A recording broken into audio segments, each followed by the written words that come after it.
어느 의과 대학생이 쓴 글입니다. 새 학기가 시작되고 해부학 첫 실험 시간에 해부실로 들어갔다. 해부 도구와 수술용 고무장갑 그리고 비닐로 된 앞치마에 흰 실험복까지 갖춰 입고는 실험실의 문을 여니 거기에는 실험대마다 한 구씩 모두 32구의 시체가 놓여 있었다. 시체의 피부를 벗기는 것이 첫 해부학 실험 시간의 과제였는데 그 작업을 하며 그것이 단지 시체일 뿐 사람이라는 생각은 전혀 들지 않았다. 아주 정교하게 만들어진 모형 배를 가르고 있는 듯한 느낌이었다. 그런 착각과 함께 나의 뇌를 스치며 지나가는 생각들이 있었다. 그래, 이 사람들도 살아있었을 때에는 모두 자기 자신이 세상에서 가장 잘났다고 생각하면서 살았겠지. 돈도 있었고 명예도 있었고 사랑도 있었고 또 죄를 짓고자 하는 사악한 마음도 있었겠지. 그런데 이제 그들은 자신의 머리털조차도 다 깎인 채 실험대 위에 누워 있다. 부끄러움도 없이 발가 벗겨온 채 말이다. 이제는 그 옷이 벗겨지는 것이 아니라 피부가 벗겨지고 근육이 잘라지고 내장이 도려내지고 뼈가 추려지고 있다. 그것도 이제 공부를 막 시작하는 신출내기 의사 지망생들의 칼에 의해서 말이다. 옆을 보며 이 아주머니 얼굴 위에 평생도록 발라졌던 화장품은 도대체 얼마나 하실까? 저 아저씨는 저 손으로 살아있는 동안에 얼마나 많은 돈을 만졌으며 그것으로부터 얼마만큼의 만족을 얻었을까? 이런 생각들을 하는 순간 갑자기 내 머릿속에 이런 질문이 떠올랐다. 지금의 나 자신과 이 시체들은 도대체 무엇이 다른가? 그것은 참으로 대답하기가 쉽지 않은 어려운 질문이었다. 굳이 차이점을 찾는다라면 이 시체들은 죽었고 나는 살아있다는 점이다. 그렇다면 나는 지금 도대체 무엇을 보고 살고 있는가? 대체 지금 나는 무엇을 위해 살고 있을까? 이런 글입니다.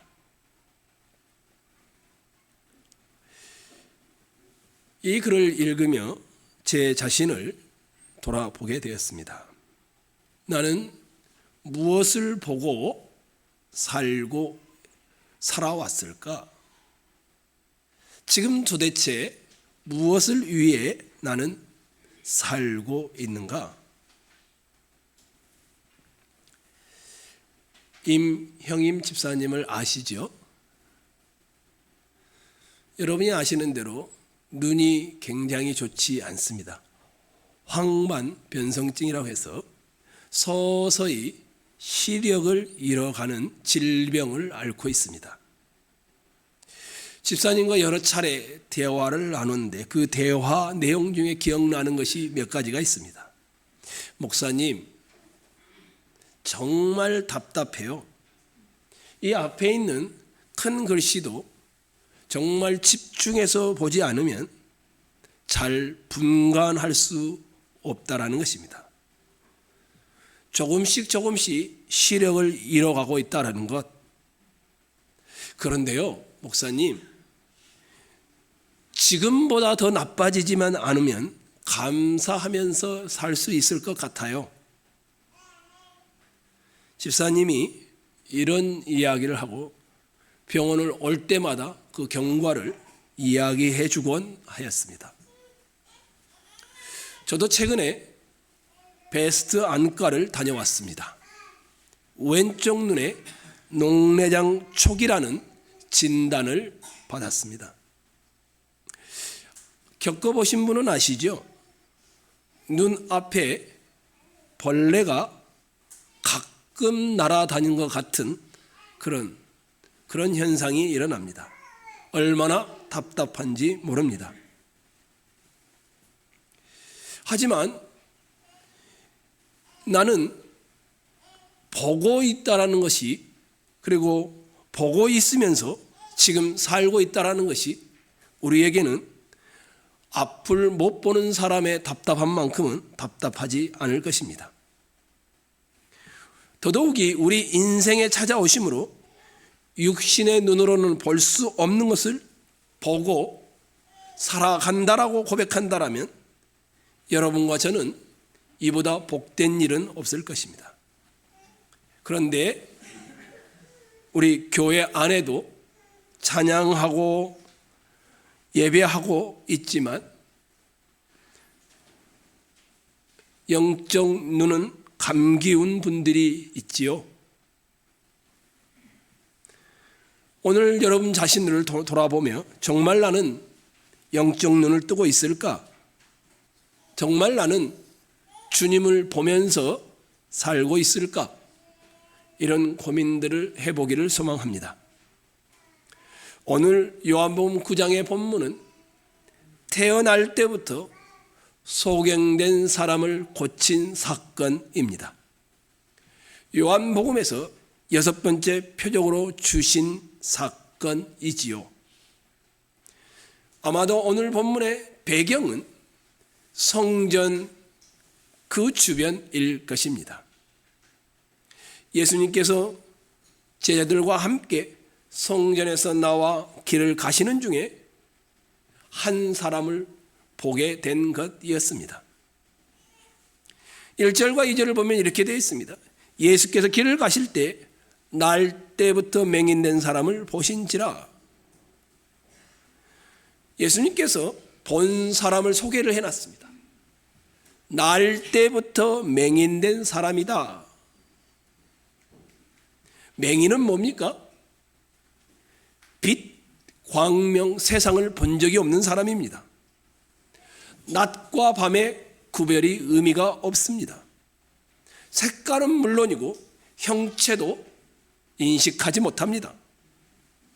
어둠에 묻혀 있는 사람입니다. 날 때부터 맹인이라고 밝히는 것을 보면 이 사람에 대해서는 그 주변에 있는 모든 사람들이 대체로 다 알고 있는 사람인 것 같습니다. 이 사람은 태어나서 한 번도 세상을 본 적이 없습니다. 이 정도로 소개로 끝나지 않습니다. 여러분이 1절에서는 날 때부터 맹인된 사람이라 하지만 8절을 한번 봐보십시오. 전에 그가 거린인 것을 보았던 사람들이 이르되, 이 사람은 날 때부터 소경이었기 때문에 생계를 유지하는 수단이 거지로 구걸하는 것이었습니다. 뿐만이 아닙니다. 제자들이 이 사람을 보고는 이렇게 말을 합니다. 선생님, 이 사람이 맹인이 된 것이 누구의 죄 때문입니까? 이런 것을 보면 그 당시의 사회 사람들은 맹인이 됐다라는 것은 죄가 많은 사람이구나 라고 인식한 것이 분명합니다. 그러니 사회적으로도 소외를 당하는 사람입니다. 그리고 다른 복음서에는 바디메오라든지 이름이 소경의 이름들이 나오지만 이 사람은 이름도 나오지 않는 것을 보면 이 사람은 아무도 쳐다보아 주지 않는 정말 하찮은 사람이 분명합니다. 그 사회에서, 그 가정에서 쓰레기처럼 여겨지는 존재, 희망을 발견할 수 없는 모습, 아마 부모들이었다면 굉장히 귀찮은 존재였을 거고, 친구들이 주변에 있었다면 놀림의 대상이었을 거고, 관심 밖의 사람이었습니다. 이뿐만이 아닙니다. 당시에 종교에서도 맹인된 사람을 저주시했습니다. 그 당시의 사람들은 맹인이 되면 하나님께조차 버림받은 것으로 여겼습니다. 랍비들은 병이 대체로 죄로 말미암아 생긴다라고 가르쳤습니다. 이 맹인처럼 날 때부터 맹인으로 태어나는 경우는 어머니에게 뱃속에 있을 때 죄를 지었거나 출산 때 부정한 일을 했거나 아니면 부모가 많은 죄를 지었기 때문이다라고 여기고 있는 시대였습니다. 출애굽기 34장 7절에 이런 말씀이 있습니다. 아버지의 악행을 자손 3, 4대까지 보응하리라. 이런 말씀을 랍비들은 해석해서 부모와 그와 관련된 누군가의 죄 때문에 날 때부터 소경이 되어 있는 것이다 라고 여겼던 것입니다. 그 사람의 죄가 아니라면 적어도 부모의 죄 때문이라고 생각했습니다. 우리나라에도 그렇지요.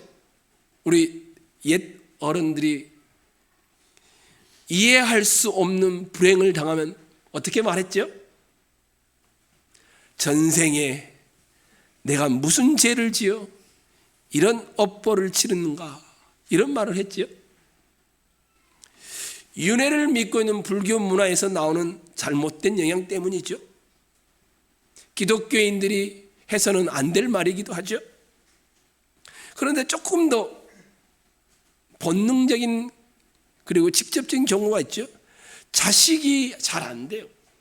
자식이 불행을 당하면 부모들은 대체로 어떻게 말하죠? 스스로 탄식하면서 내 죄가 많아 내 자식이 이런 불행을 당하는구나. 이것이 부모들의 본능적인 반응이었죠.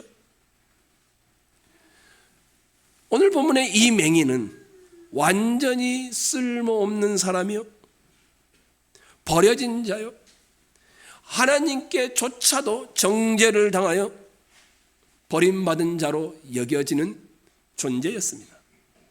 그것도 날 때부터 그런 취급을 받았으니 자기 자신도 자기 자신에 대해서 그렇게 생각하고 있었을 것입니다. 아마 태어난 사람 중에 가장 불쌍한 사람일 겁니다. 그런데 1절을 여러분이 조금만 유심히 봐보십시오. 예수께서 날 때부터 맹인된 사람을 보신지라. 길을 가시던 예수님의 시선이 날 때부터 맹인된 사람에게 머물고 있습니다. 어쩔 수 없이 뭔가 행동하고 있어서 본 것이 아니라 예수님이 의도적으로 능동적으로 본 것입니다. 이 맹인은 예수님에게 관심을 보이지 않습니다. 하지만 예수님의 관심인 눈이 그 맹인에게 가 있습니다. 이 맹인이 예수님을 찾은 것이 아니라 예수께서 먼저 이 맹인을 찾아보고 계신 겁니다. 이 맹인은 예수를 보지 못하지만 예수님은 이 맹인을 보고 있는 절묘한 상황이 형성되고 있습니다. 한 번도 빛을 보지 못한 그렇게 태어난 존재, 보는 것으로서 살지 않고 보이지 않는 것으로 지금 살아가고 있는 자, 속임을 당하기도 쉽고요, 왕따를 당하기도 쉽고요, 가족들에게는 민폐일 확률이 높고요, 고단한 인생이죠. 고단함의 무게가 얼마나 오랫동안 짓눌러 왔는지 태어날 때부터입니다. 그의 어깨가 축 처져 있겠죠. 왜 자신이 맹인으로 태어났지? 이런 것은 이제 의심하고 사색하고 있는 것은 사치에 불과합니다. 인생의 모든 물음표는 다 떼어내고 가벼운 숨만 쉬며 겨우겨우 한 걸음을 옮겨가는 그런 불쌍하기 그지없는 사람, 그것이 날 때부터 맹인된 사람입니다. 그런데 이 맹인을 바라보면서 여러분과 저는 성경 속의 이야기로만 바라보아서는 아니 됩니다. 오늘 나를 향하여 말씀하고 있는 것으로 받으셔야 합니다. 왜냐하면 7절을 눈으로 봐보십시오. 이르시되 실로암 못에 가서 씻으라 하시니, 실로암은 번역하면 보냄을 받았다는 뜻이라. 이에 가서 씻고 밝은 눈으로 왔더라. 1절에 맹인됐던 사람이 예수님이 보시자, 그리고 그 예수님이 말씀하시자 7절에 씻고 와서 보게 되었다라고 말합니다. 이걸로 끝나면 참 좋지요. 우리 모두도 다 이렇게 치유를 받았으면 좋겠다라고 끝나면 좋겠는데, 예수님이 이 사건을 기록한 이유를 사도 요한은 해설을 해 놓았습니다. 39절로 가보십시다. 39절에서 41절입니다.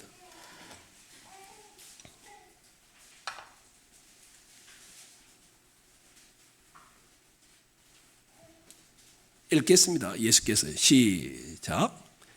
께서 이르시되 내가 심판하러 이 세상에 왔으니 보지 못하는 자들은 보게 하고 보는 자들은 맹인이 되게 하려 함이라 하시니, 바리새인 중에 예수와 함께 있던 자들이 이 말씀을 듣고 이르되 맹인인가? 예수께서 이르시되 너희가 맹인이 되었더라면 죄가 없었으려니와 본다고 하니 너희 죄가 그대로 있느니라. 예수께서 날 때부터 맹인된 사람을 1절에 보셨습니다. 그리고 7절에는 예수님이 보시고는 이 사람을 고쳐주셨습니다. 그래서 보게 되었습니다. 그 사이에는 눈은 뜨고 있는 제자들인데 잘 못 보고 있는 제자들의 모습이 기록되어 있습니다. 그 너머에는 이웃 사람들과 유대인들인데, 이들은 이 고침받은 사람의 간증을 듣고도 믿지 않고 의심하는 것이 기록되어 있습니다. 그리고 마지막에 가면 바리새인들이 기록되어 있는데, 너희는 눈을 뜨고 있는데 못 본다. 차라리 너희가 맹인이 되었더라면 죄가 없으려니와 본다고 하니 너희 죄가 그대로 있다. 맹인을 고쳐주면서 묻고 있는 질문의 내용이 그겁니다. 육의 눈으로는 세상은 보지만 영적 세계를 못 보는 사람이 있다라는 겁니다. 날 때부터 맹인으로 난 이 사람이 불쌍하지만 이보다 더 불쌍한, 차라리 맹인이었더라면 좋을 뻔했던 그런 사람이 존재한다라는 겁니다.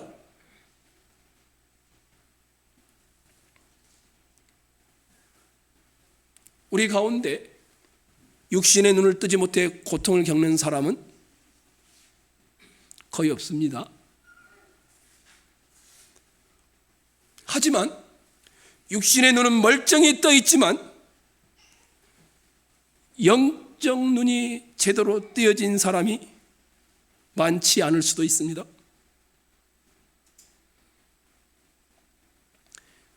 영적 눈이 뜨였다는 것이 무엇을 의미할까요? 예수님이 여러분을 찾아와 치유했다는 것을 의미합니다. 예수님이 우리를 찾아와 치유했다는 것은 무엇을 의미할까요?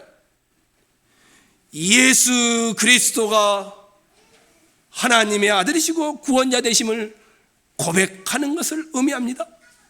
요한복음은 이것을 일컬어 하나님의 영광을 본다라고 표현하고 있습니다. 영적 눈이 뜨였다는 것은 무엇을 의미할까요? 내 인생의 삶을 하나님의 뜻을 따라 분별하고 깨닫고 순종하면서 걸어간다는 것을 의미하는 것입니다. 불행하게도 이 세상에는 영적으로 눈을 뜨지 못하고 한평생 캄캄한 데서 헤매다가 가는 사람이 얼마나 많습니까? 이 세상에서 날 때부터 맹인된 사람도 불쌍합니다. 그러나 더 불행한 사람이 없을까요? 더 불쌍한 사람이 있다라고 말합니다. 육체의 눈은 번젓이 뜨고 있는데, 평생 눈을 뜨면서 살고 있는데, 평생 교회를 다니면서도 예수 그리스도를 보지 못하고 살아가는 존재, 이 사람이 더 불쌍하다는 겁니다. 그 대표적인 사람이 그 당시에는 니고데모였습니다. 니고데모는 누구입니까? 이스라엘의 율법을 가르치는 선생입니다. 말씀의 선생이었습니다. 공회의 의원입니다. 종교와 사회를 전반을 통치하는 바리새인입니다. 어린 시절부터 모세오경을 다 암송하고 그것을 따라 살아가는 사람이로서 사회적 존경을 받는 사람입니다. 이런 바리새인이며 공회 의원이며 이스라엘 선생이었던 니고데모를 향해 예수님이 이렇게 말하죠. 사람이 거듭나지 아니하면 하나님의 나라를 볼 수 없느니라. 그리고 들어갈 수 없느니라. 반대로 말하면 눈이 감겼어도 하나님 나라를 볼 수 있는 자가 있는 겁니다. 어떻게 하면? 거듭나면 영적 눈이 띄어진 자가 존재하는 겁니다. 육신의 눈을 뜨지 못하고 더듬거리는 사람도 불행합니다. 그러나 영의 눈이 어두워진 사람은 그보다 훨씬 더 불행합니다. 제 생각에는 가장 불행한 사람은, 그보다 더 불행한 사람은 교회에 평생을 다니며 영적 눈이 띄었다라고 생각하는데 사실은 뜨지 못하고 살아가는 존재가 가장 불쌍할 것입니다.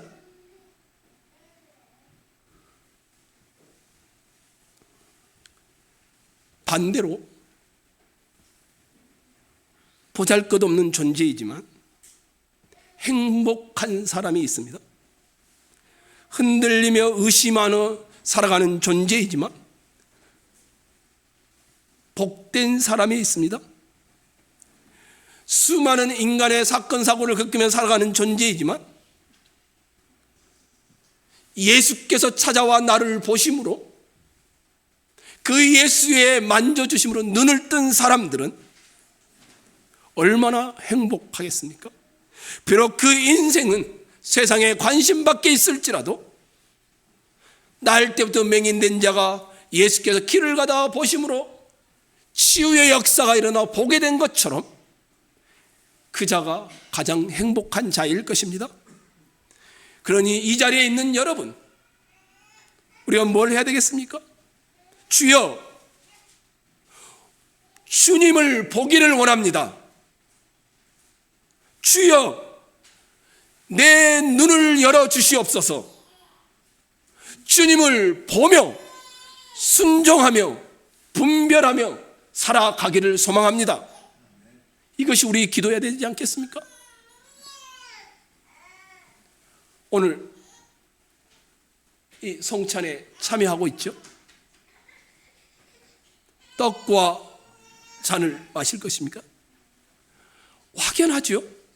예수를 본 자들은 이 떡과 잔이 어떻게 할까요? 보이는 예수니까 내가 그 보이는 예수를 먹고 마시는 거니 예수를 보게 하는 은혜가 더해지겠죠? 여러분 모두가 주님을 본 자들로 떡과 잔에 참여함으로 보여진 예수가 여러분 속에 먹고 마심으로 충만해지기를 소원합니다. 그러므로 더 깊이 주님을 보며 더 확연하게 주님을 보며 주님을 본 자들로 살아가는 치유의 역사들이 일어나기를 축원합니다. 그런데 두 번째 나누려고 하는 것은 조금 더 심각한 이야기입니다. 왜 예수님께서 날 때부터 맹인된 사람을 고친 사건을 9장에 기록하고 있을까? 8장이 있기 때문입니다. 8장은 어떤 내용일까요? 여러분이 설교를 쭉 들어왔으니까 제가 잠시 요약을 해보겠습니다. 진리를 알지니 진리가 너희를 자유케 하리라, 이렇게 말씀을 했지요.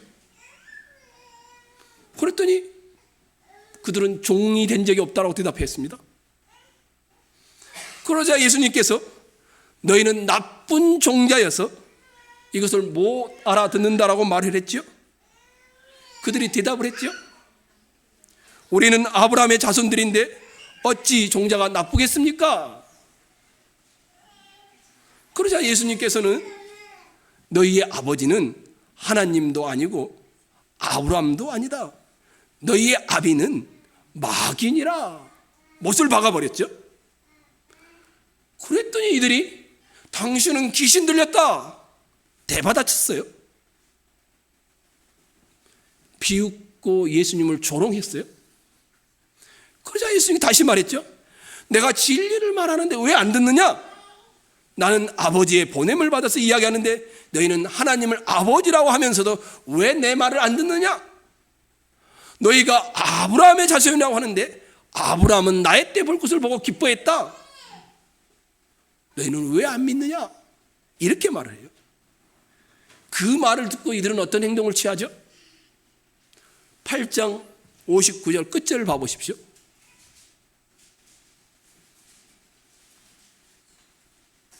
그들이 돌을 들어 치려 하거늘 예수께서 숨어 성전에서 나가시더라. 이렇게 8장이 끝나요. 그리고 9장이 시작되는 겁니다. 8장 12절에도 그렇게 됐어요. 나는 세상의 빛이니 나를 자른 자는 어둠에 다니지 아니하고 생명의 빛을 얻으리라. 주님이 이렇게 선포를 했어요. 그럼 거기 듣고 있던 사람이 믿었을까요? 안 믿었어요.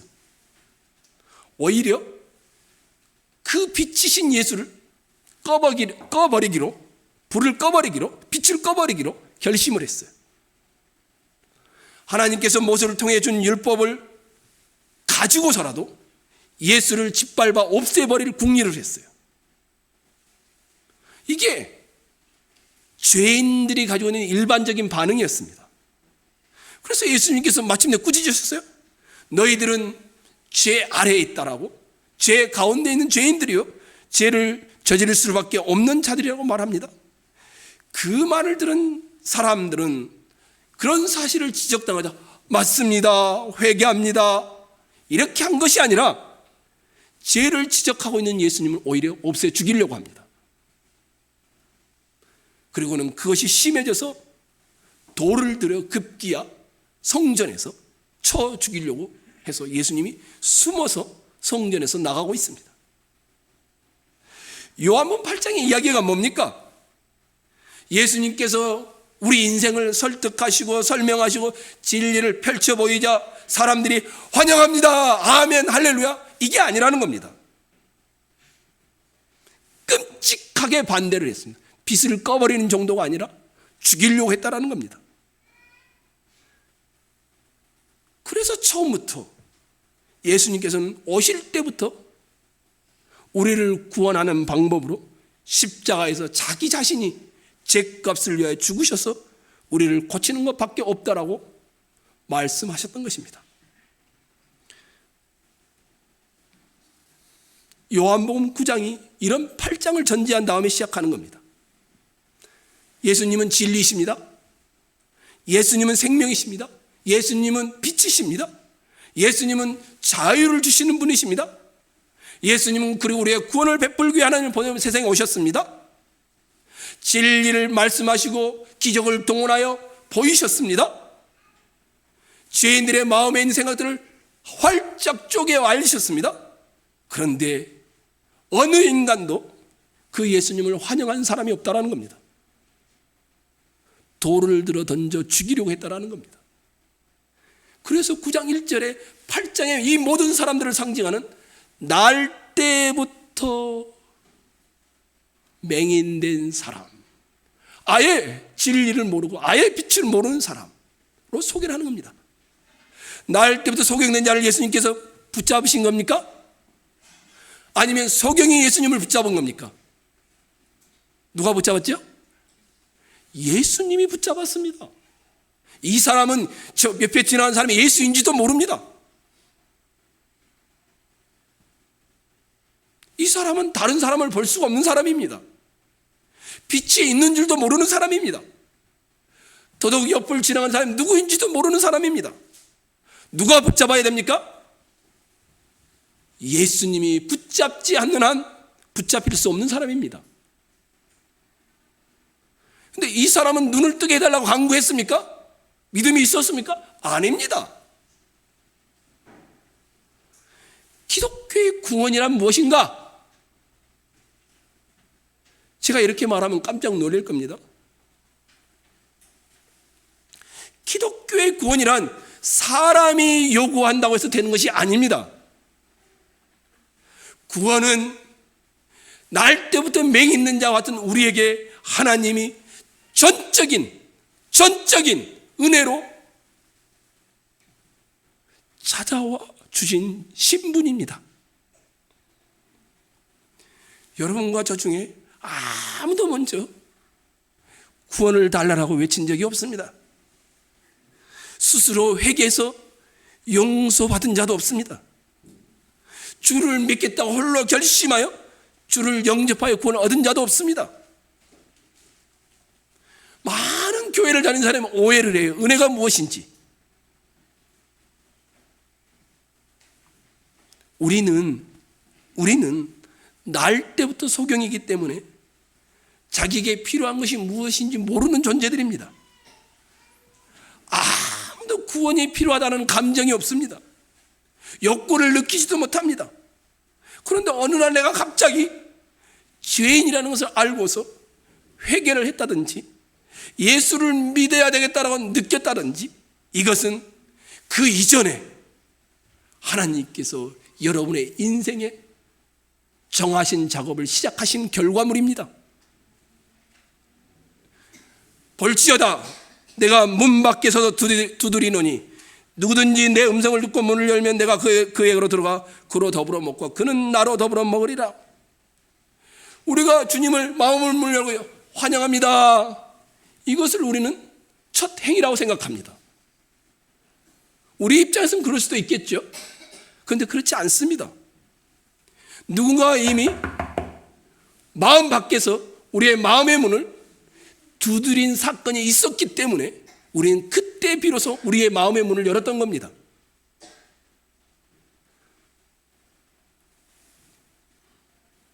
요한복음 8장에 예수님께서 진리의 말씀과 그 중요한 말씀을 그토록 설명하였음에도 모든 사람들의 반응이 이를 갈면서 돌을 던지는 행위로 나올 수밖에 없었던 기록 목적이 바로 9장 진입하는 데 있습니다.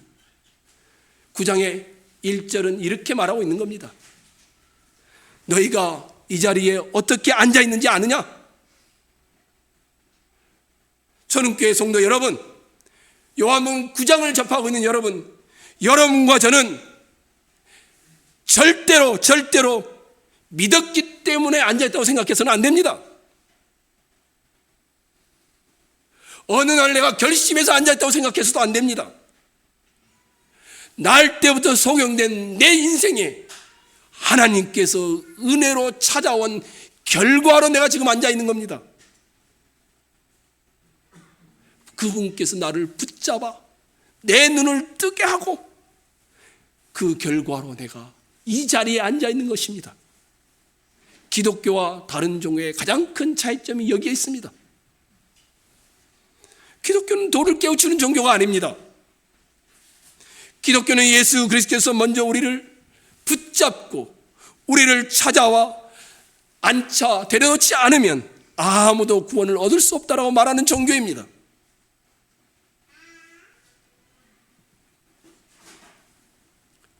불교나 기타 종교는 사람들이 왜 배타적이지 않고 잘 받아들일까요? 왜 천주교를 그렇게 좋아할까요? 다른 종교들은 죄를 지적하지 않습니다. 인간에게 희망이 없다는 말을 하지 않습니다. 그들에게는 우리처럼 하나님 앞에 당신은 빛을 전혀 볼 수 없는 날 때부터 소경된 사람이라고 말하지 않습니다. 깨닫고 깨달으면 득도할 수 있다고 가르칩니다. 그러다 보니 기독교는 편협한 종교가 되는 겁니다. 다른 종교들은 마음이 넓은 것 같습니다. 그러나 속지 마십시오. 우리는 날 때부터 소경된 존재들입니다. 다른 이로서는 구원을 얻을 수 없나니 천하 인간의 구원을 얻을 만한 다른 이름을 우리에게 주신 일이 없습니다. 예수 외에는, 예수가 지신 십자가 외에는 다른 방법이 없다라는 겁니다. 예수님이 날 때부터 속 익는 자를 어떻게 고치는 줄 아세요? 전에는 말씀으로 고쳐요. 또 만져서 고쳐요. 근데 오늘 본문의 이 소경은 어떻게 고치죠? 땅에 진흙에다가 침을 뱉어서 이겨요. 그리고 눈에다가 발라요. 그리고 실로암 연못에 가서 씻고 오라고 해요. 가장 지저분하고 더러운 방식입니다. 저는 이 내용이 예수 그리스도의 십자가를 미리 상징하여 보여주고 있다고 봅니다. 인생이 구원할 방법이 없으니 하나님께서 우리를 대신하여 십자가에 가장 더럽고 죄인이 되어 죽어가는으로 우리의 눈을 뜨게 한다는 겁니다.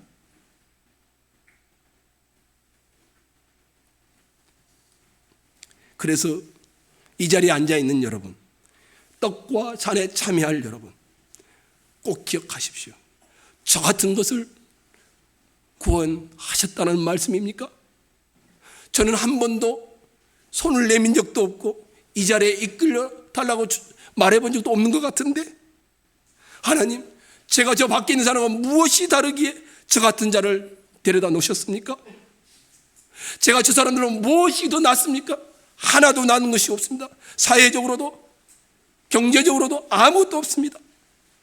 모든 면에서 주께서 다 나보다 나은 사람들인데 불구하고 저를 불러주셔서 고쳐주시고 보게 하셨으니 감사합니다. 이런 고백이 있는 떡과 잔에 참여하는 분들이 되기를 소망합니다. 성찬은 보이는 예수를 먹고 마시는 겁니다. 그리고 이 성찬은 여러분과 제가 얼마나 하나님의 은혜가 큰지를, 자격 없는 나에게 다가온 그 은혜를 기억하며 참여하는 겁니다. 보지 못했던 우리가 보니 감사해서 떡과 잔을 마시고, 이미 보고 있는 우리가 예수를 보고 예수를 먹고 마심으로 더 깊이 들어가는 일이 바로 성찬인 것입니다. 우리 모두가 하나님의 헤아릴 수 없는 은혜와 하나님의 전적인 은혜 앞에 감사함으로 또 이 성찬에 참여하기를 축원합니다.